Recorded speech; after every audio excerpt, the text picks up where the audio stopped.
Welcome to the GFY podcast, a podcast by healthcare professionals providing insight on how to navigate your health so that you can go fix yourself. The GFY podcast is hosted by Mike Bruno, a chiropractor and athletic trainer, and me, Michael Stant, an athletic trainer and certified strength conditioning specialist. Although we are healthcare providers, we are not your healthcare provider. We will discuss general health interventions in this podcast, but you should not take that as health advice that works in every situation. Before doing anything on your own or making any lifestyle changes, please consult with your own physician. This podcast and views from this podcast are separate from our full-time jobs and our own opinions. Here we go. Bruno got rid of his blonde hair. Looked ridiculous. Today we're going to be talking about goal setting. Bruno's goal, probably in the previous 3 weeks, was how to quicken getting rid of his blonde hair. How to stimulate hair growth. Yeah, how to stimulate hair growth, essentially. Possible. I was doing a lot of like this in the mirror to like see how long my roots were. I'm like, it could be a buzz cut potentially. But one of our mutual friends texted me and was like, "What color is your hair and where are you in the world right now?" Because I've been doing a lot of traveling. So that actually cracked me up when you posted that, because it truly was like, all right, he's somewhere international that I've never heard of, which was Abu Dhabi, which we probably should know, and then it was like, oh, he's in Philly. Oh, Florida now. Is he in New York? I'm not sure. The past 2 years with traveling with soccer, it's been like when it rains, it pours. So I've had 2 trips close together, and it's been super awesome. But it's a whirlwind for sure. Like my dad used to travel a lot more for work, where he was like on a plane every week. I don't know how he did it. It's crazy. It's the people that do that. I would. To me, like for me personally, being disciplined enough to like get your workouts in and stuff when you're traveling that much, I'm sure it's tough. Oh, for sure. The way that, and like all hotels have like a gym and stuff, but I always talk about the ceiling and the basement analogy, where it's like, hey, if you have unlimited resources and time, what does that workout look like? That's what you're striving for. But like, what is the basement when you have no time and you have no resources? Oh God. Wow. Oh God. When you have, okay, let me start that over. So ceiling, like when we're talking about like workouts and stuff, when you have unlimited time and unlimited resources, like what's that workout look like? And when you have no time and no resources, what's that workout look like? And I have that conversation with my clients a lot, because one of the things with being like, I work with, active adults who have kids and careers and all this stuff. And they're like, sometimes I like don't feel like I have time to, go through a whole rehab protocol. And I'm like, I'm so happy you said that, because you don't need a lot of time. Mm-hmm. It's minimal effective dose. So what is the fewest, like I'm all about you being as lazy as possible. Like, and that sounds counterintuitive, but it's like, what is the smallest amount of work you have to do for the maximum benefits?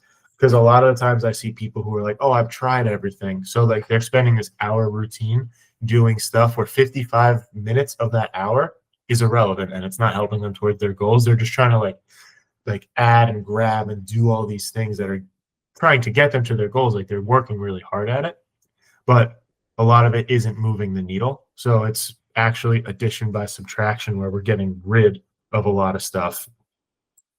The thing that's holding most people back is like they're doing stuff that they need to get rid of, not like they need to add a bunch more stuff, Yeah, and I think a lot of times people struggle, like it gets overwhelming and they probably just shut down. Like, right? They go, I tried it for a couple weeks and that's it. And anytime I talk to someone about like, how do I know? And like, I know we had a podcast episode before of like, how do you know if you're talking to someone that you think will lead you right, or like a good healthcare provider? And it's like, are they asking you the right questions? Like, are they asking you how much time in a week or day do you have to work on this program? Because if I don't ask those questions and your thought process is, I only got 20 minutes a day and I give you an hour program, you're going to look at that program and go, I can't do this, and just do nothing. Like that. And the all or nothing mindset is, it's like, hey, I can't fully commit to doing like a whole program, so I might as well not start. And it's like, that always baffled me, because when you use push-ups as an example in a workout, right? if the goal is 100 push-ups, is doing 25 a bad thing? No, it's 25 better, right? So Mm-hmm. changing your perspective and changing your mentality is, hey, I might not get all the way better if I don't have the time and commitment and stuff, but like I tell people, there's no guarantee for like pain relief or goals or anything like that when it comes to working with somebody, as much as I'd like to give one. Anyone who does is like lying to you. Yeah. So it's, I can guarantee you, I will give you enough guidance and education that you will be in a much better place to handle and manage your symptoms and get closer to your goals. You will be like, the guarantee is like you will be closer to where you want to be by working with us. Like Yeah. that's one of the main things. Yeah, I think that's big from a goal standpoint. Like, right, I think we as clinicians, although like, right, our ultimate goal is to always get people out of pain, and we have our Mhm. own clinician goals of, hey, we're gonna look at your range of motion, look at your strength, look at whatever tests that we want to do to say, hey, you're hitting these things, you should get there, and that's very important. But then they also have to have goals on their side of where they looking to get out of the treatment, and is it kind of for you? It's like, can they walk 1 mile every day with their dog? Yeah. Can they get up and down the steps? Can they get down and play with their grandchildren? And Mhm. so, it's very important to make sure all these goals align and they make sense Yeah. for the person, or making sure that whatever the goal is also realistic for them as well. Because I'm sure you get some people where it's like, hey, I'm coming to you, I've had 3 back surgeries, I'm still in pain, things like that. And you're like, I don't like, I don't Well, know. that's the Maybe thing. It's that's yeah, the issue. Like for yeah, you, you're like, I can go, hey, here are your objective functional limitations. Here are the stuff that you struggle with every day. We'll attack everything. But like, yeah, you for sure cannot say you'll be out of pain all the yeah. time, but can we get it to a manageable level? Right. It's all about setting expectations for people, because if you come in, like you said before, if you come in expecting 5 minutes and I give you an hour, like there's a huge Yeah. mismatch in expectations. So same thing, if you've been dealing with back pain, 10 surgeries, you can't even stand up without pain, but you want to golf 18 holes. It's like, okay, back adjustment's not going to do it. Like we Yeah. need some serious rehab here. And we need to, same kind of conversation, addition by subtraction. We got to look at what you are doing that we need to get rid of, and then we need to implement new goals and strategies to get you where you're going. Yeah. And success metrics are also, I ask that question a lot for people, and sometimes they're a little confused by it, where it's, hey, what would you need to see here to know that you're being successful? And a lot of the times it's, hey, like I'm out of pain.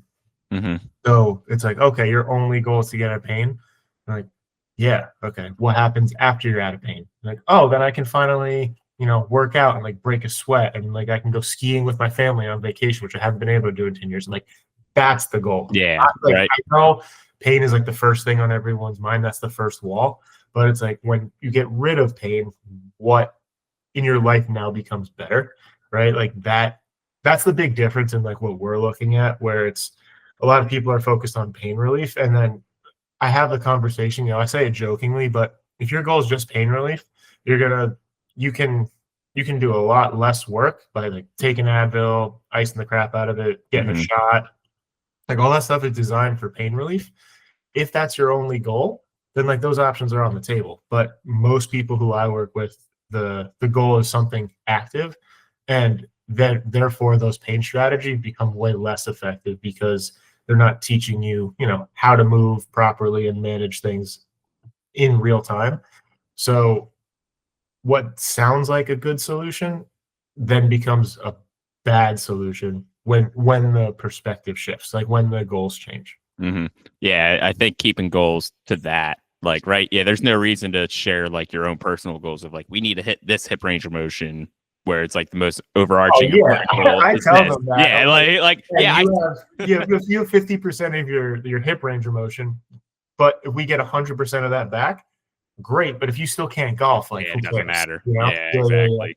Yeah. No, I talk about it's funny because like try to maybe when you're I think about like the business side of it, like what people Yeah. think in the business world, like what are the stuff you do in your work that like shows that your company's doing well. And it's Yeah. like you get key performance indicators, right? KPIs, KPI. And baby. so like right, it's like I think sometimes if you because a lot of people work probably more in that setting than the other setting. And so if you start breaking down, hey, these are key performance indicators, or those are your key performance indicators, knowing that's you're doing better, and that's what we have to hit. 100%. There's and it's I think about it as video games or like climbing a mountain, right? If you know, those are the most important thing is establishing a baseline. So some people don't even know their starting point. Like they think they're already like halfway up the mountain when they're really, all the way down. So knowing, range of motion measurements and positive and negative tests and stuff, that's, hey, you have back pain, but before we even talk about your back pain, your hip range of motion is like 10% of what it should be. So the reason that it's happening in the first place is because of this hip deficit, this hip range of motion deficit. So when we can improve the range of motion here, your body's going to stop compensating and cheating to make all the stuff that you're doing, squatting, exercising, whatever. It's going to stop cheating and stealing all that range of motion from the back. That's why your back hurts in the first place. That's why all those other things you've tried have only been temporary relief, because you're focused on a back problem when the problem is actually in your hip and the pain is showing up in the back. So then it's like, oh, awareness. Hey, that's my pain is here, but my problem is there. It's like, okay, cool. Well, we got that part covered. Then it's effective strategies to improve that. Then once we have that, like, you're not going to build a house, on sand, right? Like that's like setting this solid foundation. Then once you have that solid foundation, the range of motion's good, their pain's gone, then it's like, now we can build. That's where like strength training and all that stuff, like that's where we can really make a ton of progress in not as much getting out of pain. That's for the first phase, but it's like staying out of pain, building that resilience for sure, because everyone needs that. Like I have a coach that I work with who says like strong fixes everything, and then he crosses out everything and like almost everything. So it's like with a grain of salt, right? You can understand that there are some exceptions there, like kind of like if you layer strength on top of bad mechanics, that's like really not going to get you anywhere. Yeah, you need good form to like good movement patterns. Right. So then it's like, okay, once you have a solid base of strength, then comes like the fun part where you are like ripping it, where it's, hey, I'm a skier.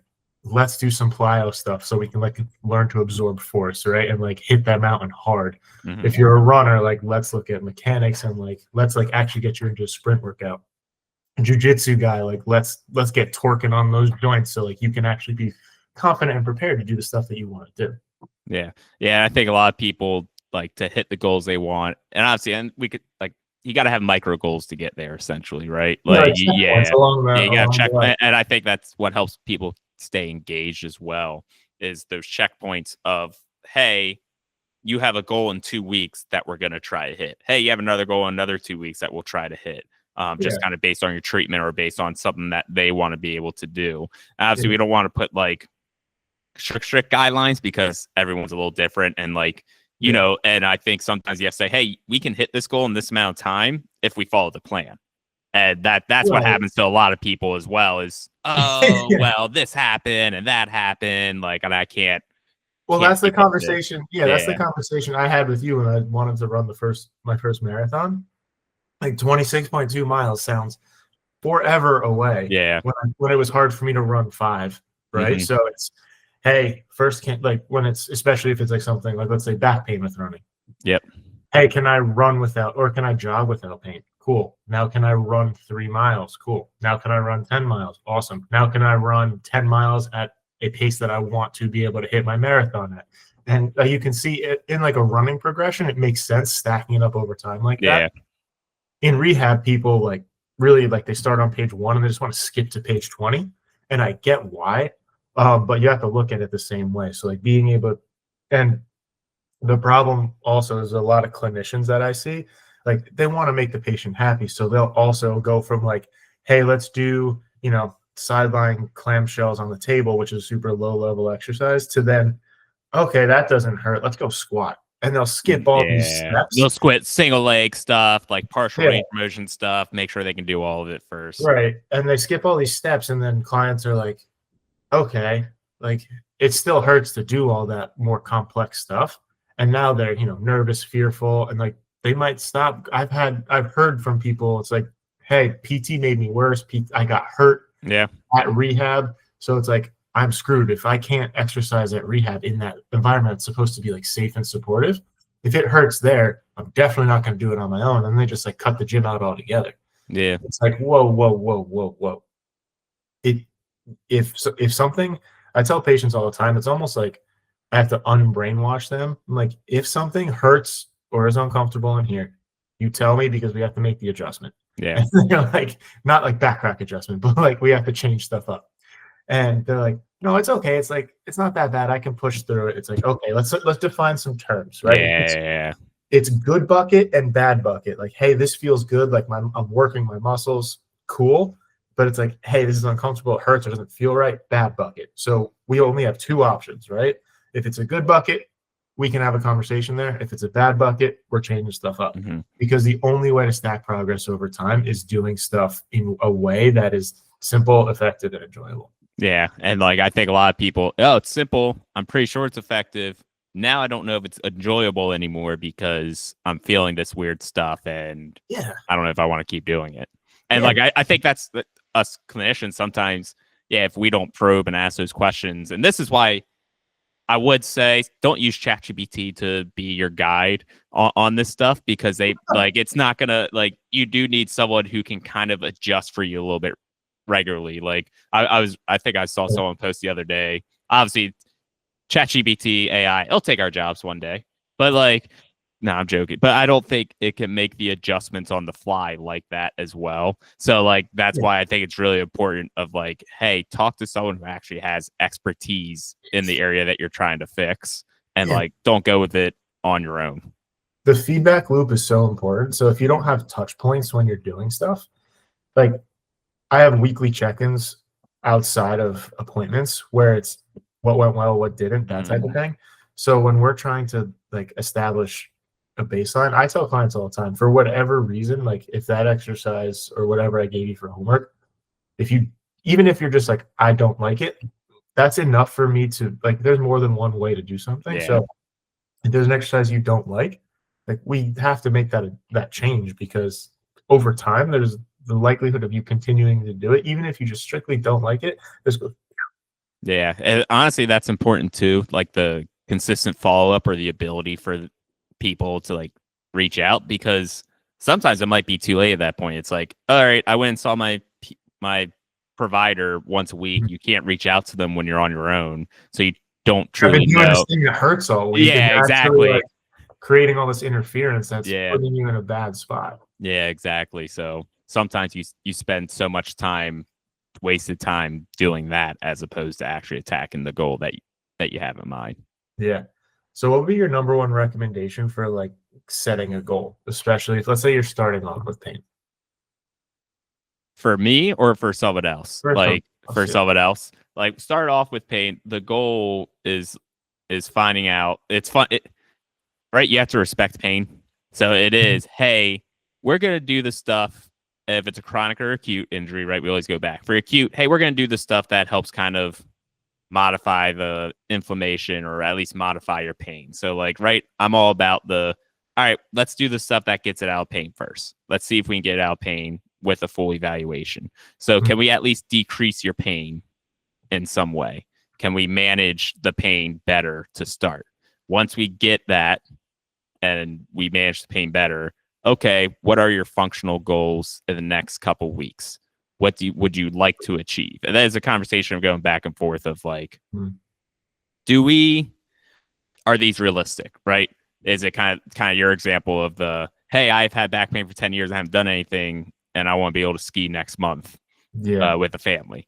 That's kind of where I end up starting. I also, with goals, it's like, how much time do you want to spend being active? So obviously I deal with a lot more athletes, but I'm in the college setting. We had free reign. Like, it was, hey, you're going to do an hour of rehab, and like, that's what we're going to do.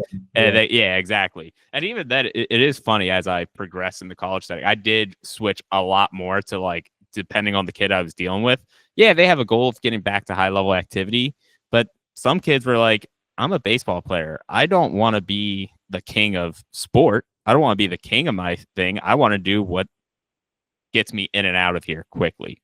And so that was always what kind of kind of centered around our goals. In the high school setting now, it's even more so.